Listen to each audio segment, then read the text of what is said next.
Et on va aller à Clermont retrouver Eric Bail en compagnie d'un Toulonnais, Toulon, qui s'est imposé 35-9 face à Clermont. Maxime Mermoz est avec nous en direct dans Jour de rugby.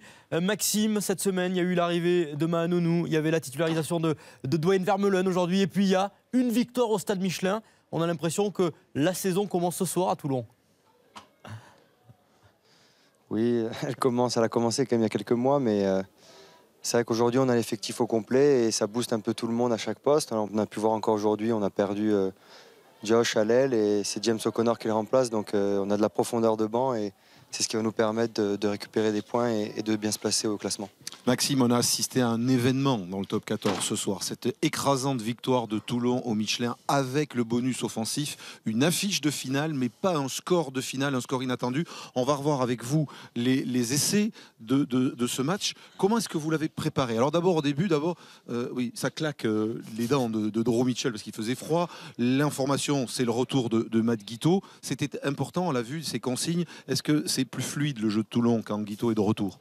C'est quand même le patron en numéro 10 depuis l'arrêt de Johnny et il n'hésite pas à prendre l'initiative et bien gérer le match. On a pu voir des longues séquences de jeu en début de match où Clermont était en place, mais on a réussi à récupérer pas mal de pénalités. Et remettre la main sur le ballon. Exactement, un peu plus que la semaine dernière en tout cas. Et on a vu l'implication vraiment de tout le monde pour voilà, le premier essai de Dillon où il n'était pas fait. Et vraiment, on voit des deuxièmes lignes comme Samou qui se déplace beaucoup.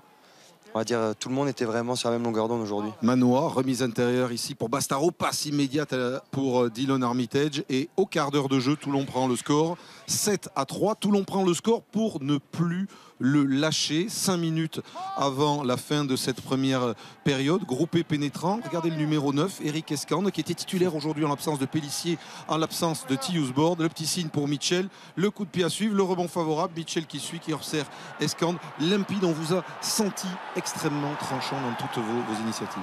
Très concentré. Après cette grosse défaite la semaine dernière, je pense que tout le monde a vraiment à cœur de remettre les choses dans l'ordre. Le petit signe de combinaison. Ouais, c'est avec Eric et Philou, et je crois que ça fait à peu près 2 mois qu'il ne l'ait pas joué. Et il a pu encore montrer qu'il avait toujours la vista et un coup de pied vraiment millimétré avec un super rebond. Drew qui laisse parler la vitesse. Donc vous menez 15-6 ouais. à la mi-temps, mais est-ce que ça veut dire que dans la semaine, ça avait vraiment ronflé? On connaît Bernard Laporte, vous aviez pris 30 points au WASP. C'est là qu'il faut trouver le secret de cette victoire aujourd'hui à Clermont? Tous les ans, on peut voir que des grosses défaites nous font malheureusement ou heureusement du bien. Et on a su réagir de suite. C'est ça qui est intéressant avec l'arrivée de nouveaux joueurs et plus d'implication des joueurs qui sont là depuis le début de saison. Donc il y a vraiment eu une réaction collective. On regarde la deuxième mi-temps. Maxime, vous avez marqué 2 nouveaux essais. D'abord pour profiter de la supériorité numérique après un carton jaune de Julien Bardy. Groupé pénétrant et M. Rénal va filer au milieu des poteaux pour un essai de pénalité. À ce moment, le score est déjà fait 28-9 pour les Toulonnais. Et puis c'est un match très, très engagé. Ça a même chauffé par moments et dérapé. C'est vrai, fort caractère. Tous les ans, Clermont-Toulon, il y a des accrochages. C'est parce que c'est 2 équipes ambitieuses avec des joueurs de caractère. Et vu que le score était un peu en notre faveur, je pense qu'il y a eu un peu peut-être de chambrage ou en tout cas les caractères qui se sont révélés comme Bardy qui est quelqu'un de très fort. Et Bastaro. On va revenir sur votre énorme performance défensive aujourd'hui. Vous l'avez ressenti comme cela? Ouais, on était très impliqués. Ne pas vouloir prendre 2 points, ne pas vouloir se mettre à la faute, c'était un peu le minimum syndical pour pouvoir exister sur ce genre de match. Et on peut voir que Clermont, avec pas mal de blessés et d'absents, ils ont quand même des individualités qui peuvent faire la différence, comme on va dire comme un peu tous leurs arrières devant des joueurs assez puissants. Et je sais qu'ils étaient en confiance par rapport à la semaine dernière, donc il fallait juste vraiment rester concentré et travailler collectivement. On voit les pénalités jouer vite, de essayer d'emballer le jeu comme ils font régulièrement. Mais ils n'ont pas marqué d'essai, c'est un exploit que vous avez réalisé parce que chaque fois que Clermont joue à domicile depuis 5 ans, ils marquent au moins un essai, pas ce soir. C'est vrai, c'est rare et ils ont été très prêts à chaque fois de marquer. On peut voir des belles envolées ou voilà, dans les rucks, je pense que Stéphane Armitage, numéro 20. À la fin fait du bien et je ne sais pas combien de ballons on récupère dans les rucks et combien de pénalités. Mais après, ce qui est bien, c'est que l'arbitre a quand même laissé jouer les rucks.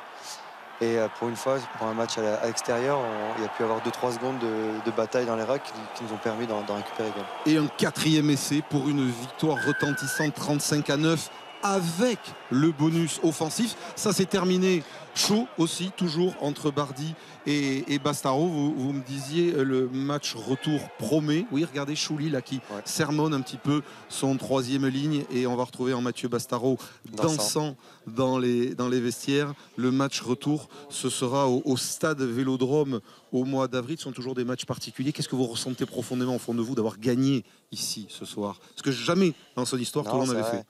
On va dire, on pense tellement déjà à la semaine prochaine, à la réception, je crois, d'Agen et tout ce qu'il nous reste à faire toute la saison, qu'on va dire, on met cette victoire de côté, on est content sur le moment, mais demain on va bien récupérer, mais on ne s'enflamme pas. Il y a eu contre-performance parfois à domicile où des fois on a perdu de très peu à l'extérieur et ça fait du bien de récupérer des points et de remonter au classement. Maxime, les Clermontois vous ont reproché un petit geste à la fin. Celui-ci, on est à 2 minutes de la fin du match et vous avez eu donné l'impression de leur cacher un peu le ballon comme si vous vouliez chambrer. C'est ce que vous... Pas du tout. Pas du tout, c'est que j'ai l'impression qu'il y a quelqu'un qui vient redoubler, voilà, Dillon. Et j'attendais que les Clermontois se jettent ou, voilà, pour essayer de créer quelque chose sur le moment. C'est ce que vous reproche Damien Chouli? Sur le coup, je ne m'en rends pas compte, mais si c'était interprété de la sorte, c'était pas vraiment le but. C'était simplement essayer de peut-être feinter une redoublée. Vu que le ballon était derrière, il fallait le ramener devant, mais en aucun cas je pense à ça. Je pense plus à jouer. Pour l'explication, on va écouter Morgane Parra, le demi de mêlée de Clermont, au micro de Jérôme Filleul. Et il y a quelques instants, les Clermontois vraiment sonnés par la performance des Toulonnais ce soir.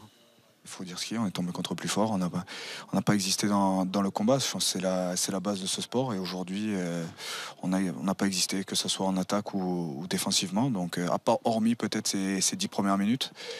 Et après, quand on arrive aussi à revenir en deuxième mi-temps sur un 15-9, je crois, on est trop pénalisé, on reprend direct 3 points et on sait qu'à haut niveau comment c'est compliqué.